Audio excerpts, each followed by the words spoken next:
ndani.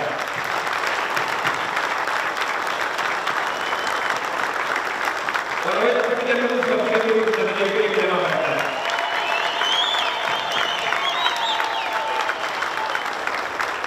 Tunawashukuru sana.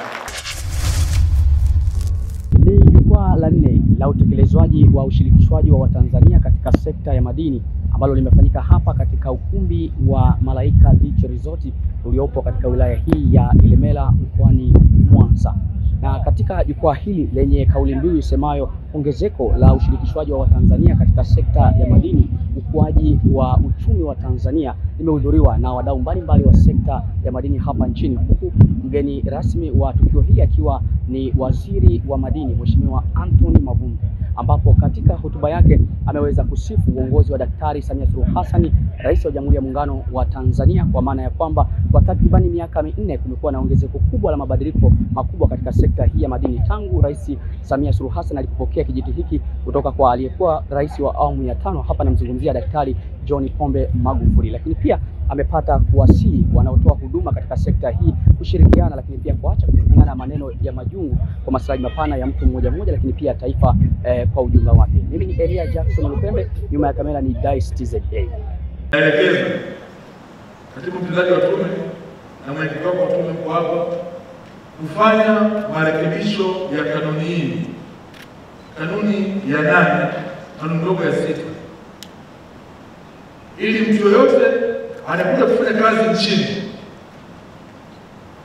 akiwa anaingia kuja na Mtanzania, iwe ni kampuni ambayo inafanya shughuli ambayo inahusiana, ili huyo kuna transfer ya teknolojia ya ukweli na sio maigizo.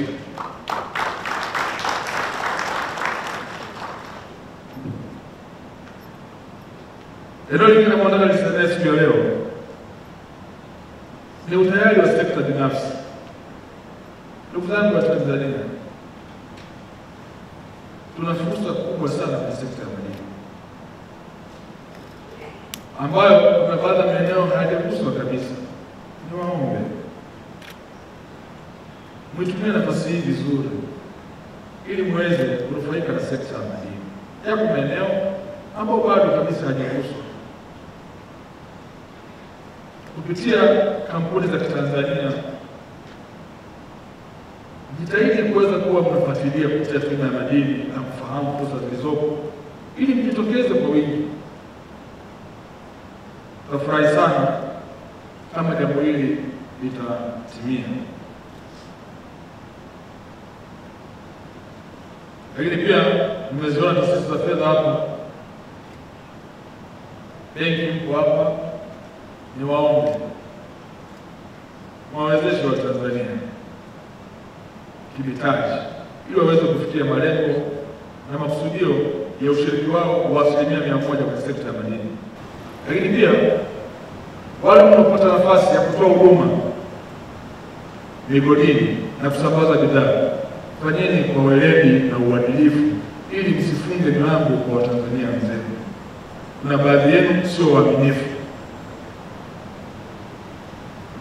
mnadili na makampuni ambayo yanaheshimu sana international standards.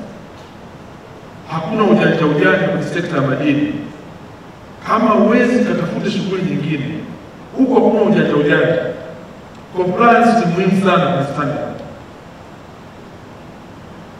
Sasa niwaombe watu wa huduma, hasa ninyi wa Tanzania mnaopata fursa, fanyeni kazi hii kwa uaminifu na weledi mkubwa ili mfungue milango ya wenzenu huko nyuma. Msifunge milango ya wenzenu. Tujitahidi kufanya kazi zetu katika uaminifu mkubwa sana. La mwisho, nataka niwatie moyo na niwatie heshima. Ndugu zangu, tuna miradi mikubwa nchini Tanzania sasa. GGM, Bulyanhulu, Mara, Shanta, Singida na Songwe, Lindi Jumbo. Hiyo ndio miradi mikubwa tunayo sasa. Inatuletea manunuzi ya bidhaa na huduma trilioni 5.3 kwa mwaka. Tume ya Madini imejidhatiti na kulenga katika vipaumbele kadhaa, ikiwa ni pamoja na usimamizi na uwazi, uwekezaji na ubunifu, mazingira na uwajibikaji wa jamii, na ujenzi wa uwezo wa watendaji na wadau wa madini. Mheshimiwa mgeni rasmi, tumeshuhudia ushirikishwaji wa Tanzania ukiongezeka mwaka hadi mwaka. Kufikia sasa, Watanzania wanashirikishwa katika fursa zilizopo migodini nchini kwa wastani unaozidi 75% katika migodi yote. Watanzania hawa wengi ni wachuuzi kwa sasa, middlemen. Sasa imefika wakati tuweke bidii, twende kwenye hatua nyingine, tuwe wazalishaji. Tuanzishe viwanda vya kuzalisha bidhaa zinazotumika migodini nchini na nje ya nchi yetu. Tunapoendelea na jukwaa hili la 4, napenda tujikumbushe lengo kuu, kwa nini tuko hapa. Sisi kama kamati tunapendelea na tunaona kwamba ushirikishwaji wa Watanzania ni kuhakikisha vipaji, rasilimali na biashara za Watanzania zinashirikishwa kikamilifu katika mnyororo wa uongeza wa thamani wa madini katika nchi yetu. Hivyo basi, ushirikishwaji wa Tanzania sio sera tu, ndugu zangu, bali ni mikakati ya ukuaji endelevu. Tume ya Madini imejipanga na tutaendelea kusimamia hilo.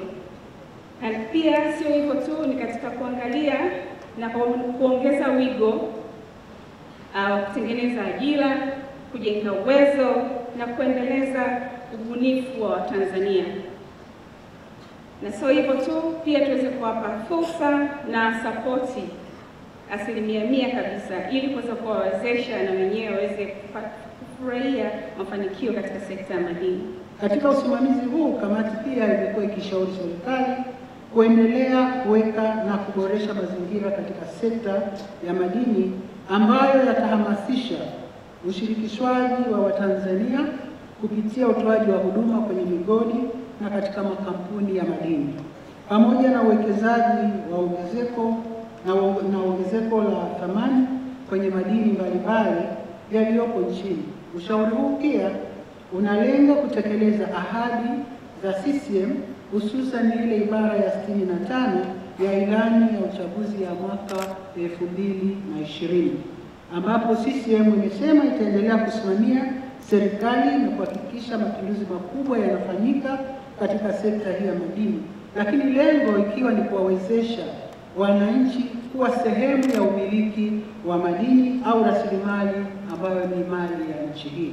Kwa hiyo Chama cha Mapinduzi kimeweka ibara hiyo, na nyinyi kama wizara mnaitekeleza sana tena kwa vitendo, kama tulivyomsikia pia mwenyekiti wa Tume ya Ushirikishwaji. Kwa kweli na pongezi na hongereni sana kwa hilo. Mheshimiwa Waziri, uzingatiaji wa ushauri wa kamati umekuwa na tija kwa wizara, na miongoni mwa matokeo yake ni kuendelea kufanyika kwa majukwaa ya kutathmini utekelezaji wa namna ya kuwawezesha Watanzania wanaoshiriki katika sekta hii ya madini.